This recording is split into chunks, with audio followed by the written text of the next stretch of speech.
sautin iska tana busawa, karar takunta kalmi a falon asibiti, sai karar bugun zuciya. Yo, Jibril ne akan mic, wani labari mai ban tsoro. Ward 14, asibitin da kowa ke tsoro.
Jibrin kenan, yan uwa ku saurare ni ku ji wani kabari, ko kuma dai in ce da ki ranar farko da na fara aiki a matsayin likita. Gargadi aka bani, zuciyata ta fara fargaba. Duk ta sani ya dafa ne, yara da min a kunne, kada ka kuskura ka kalli warfudin ko da wasa ne. Idan kana son zaman lafiya ka manta da wannan dakin, ka tun makulli a kofar ya dade ba a bude ba. Na tambayi jami'in taro me yasa ka kulle shi, ya girgiza kai ya ce likita kada ka janye wa kanka bashi. Wadan su kofofin gara su zauna a rufe, kada ka nemi abin da zai sa rayuwarka ta kafe.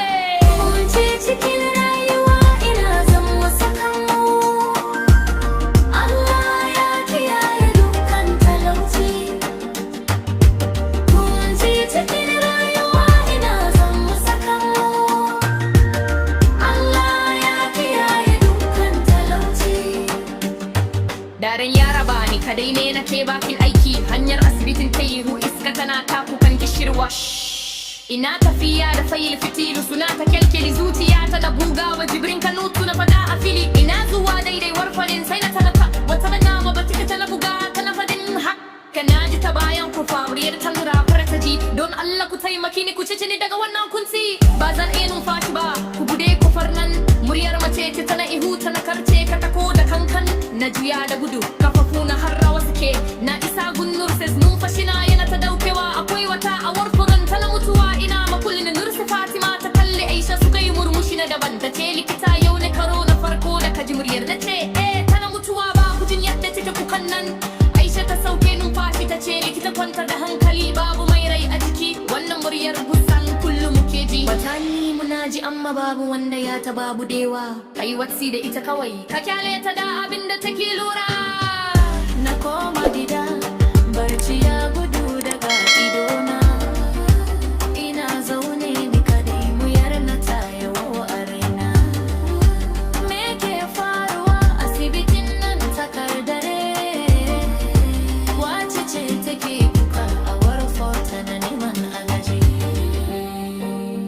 Taimake ni, ku bude kofar don Allah.